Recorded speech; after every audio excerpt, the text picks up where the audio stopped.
Bakit hindi sila nalungkot? Uy, Eh, ba't sila malulungkot? Alam naman nilang kagaguhan yung kinaso nila. Malulungkot pa sila.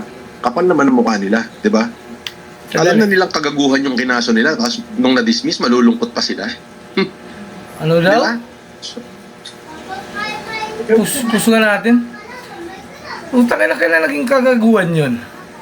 Hindi kagaguhan yun, yung ginawa niya. Tanga na, tingnan natin. Ito na masyado ng mukha, no? Pag nalungkot pa yun, di ba? Di ngayon, syempre. Eh, babalikan naman natin ngayon. Bukod yan. Thank you. Bukod yung kaso nila sa akin, na hihiringan ngayong Monday, yung na-dismiss na kinasuhan niya ako, pwede ko na silang balikan. Balikan mo! Ano lang yun? Tangina ka. Ganun lang yun. Ano ka ba? Tahimik ka na lang. Huwag ka na magsalita ng kung ano-ano dyan. Di ba? Pakita na lang, di ba? Sabi ko nga, I can do it all day di ba? Ulul!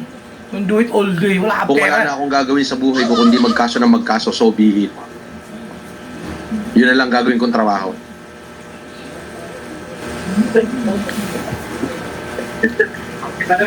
Malakas din yung ano nito ni Kulao yung tangina. Yung may tawag Masarap yun to. Eddie Mayo.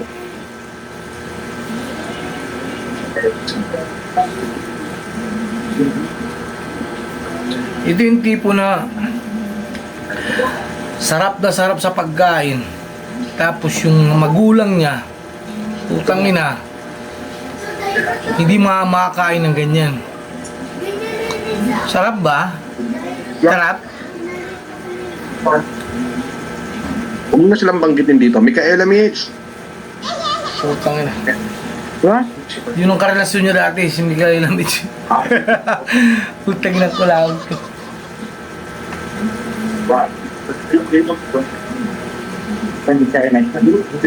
Thank you. Sarap, normal, sarap. Sarap na sarap si Gagi. Sada. Iba talaga yung dekalibre. Kita naman. Kita naman sa pormahan at diskarte sa buhay. Angat sa lahat. Ikaw na bahala kay Sibuyas, boss. Paubayan na namin sa'yo. Huwag kang mag-alala. Gagawin po natin yan. Kenneth Curl Manansala. Salute, boss. Shout out sa'yo. Katulad ng pinangako ko dati, nag-focus ako kay Susan. Oo, Awa ng Diyos. utang ina. Nailagay na natin siya sa maganda. Bahala sila, mag-claim sila. Pero this time, sabi ko nga, I can do it all day. Hindi tayo magsasalita ng pangit kay Sibuyas. Kahit sa asawa niya, hindi. Pero, Takot ka kasi. kapag may sinabi silang pangit tungkol sa atin, diretso kaso agad ang gagawin natin doon. Marami na nga sinasabi So, pinag-aaralan sa'yo. ng abogado ko kung paano tayo Pinag-aaral ng putang ina. pagka-counter dito sa dismiss, permanent na-dismiss na nakinaso sa atin. Lakas din talaga ng tama nitong taong ko. Ang dami lang ang pinagsasabi sa'yo na pangit. Di ba? Wala ka talagang pera, Norman. Tangina ka. Sarap ba? Ayun po tayo, sarap eh. Uy, so, putang ina.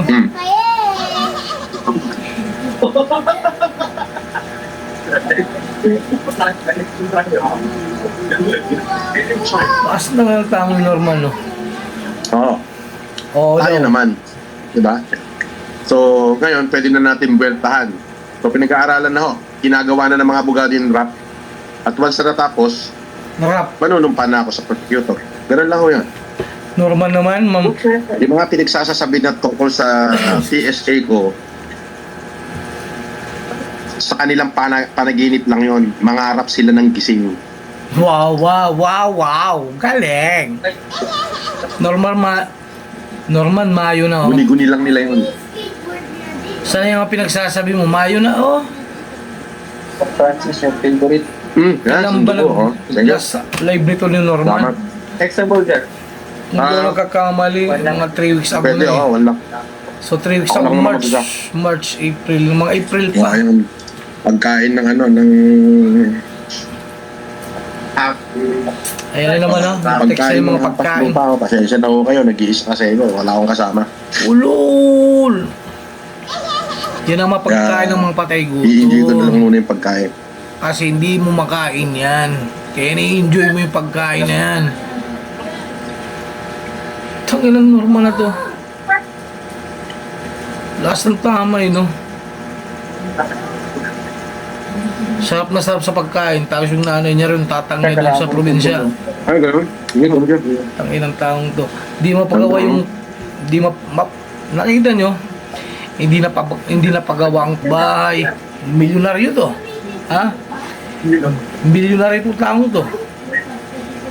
Tapos yung bahay ng tatay at nanay niya, putang ina. Tingnan nyo kung ang tsura. Milyonaryo yan. Ha? Milyonaryo yung kulaong na yan. Aries 7412. Shout out. Di ba? Kundi sira ulong taong to. Tangina kung ako yung milyonaryo, mahihaw ipakita yung bahay kong maganda siguro sa mga tao kasi maganda yung bahay ko na kaya ayaw kong i-place kasi milyonaryo ako, baka ma-kidnap yung yung mga ano ko sa buhay. Si Kada Bernoms, anong position mo sa plano? Alisin? Excise tax. Ang inang taong to. Pwede naman. Tapos, Sarap! Go inside! ibalik na lang uli pagka yung Okay, rito, ating be. diesel ay kaya na ng ating mga kasi the moment na bumaba yung gasolina, hindi mo na pwedeng ibaba yung pamasahe.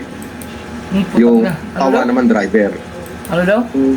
Kasi the moment na bumaba yung gasolina, hindi mo na pwedeng ibaba yung pamasahe.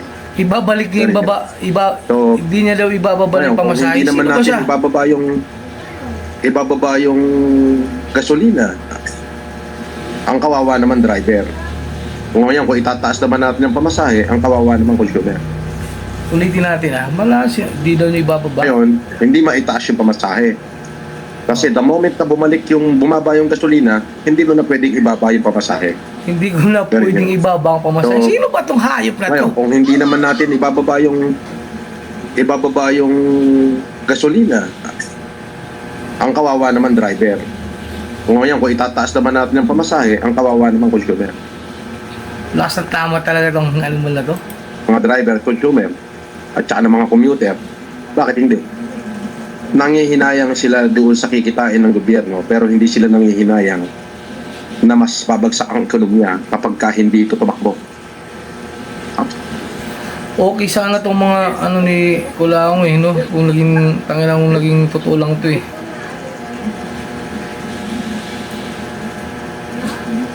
Imagine mo Kailangan milyonaryo. tumakbo ang ekonomiya. Milyonaryo. Kasi kapag hindi tumakbo ang ekonomiya, Ang piniplex, ano mangyayari sa atin? mga pagkain. Kung hindi pagkain,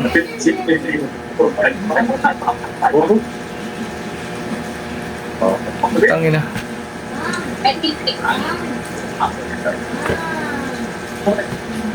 Na-stress kayo rito eh, Kulaong. Totoo.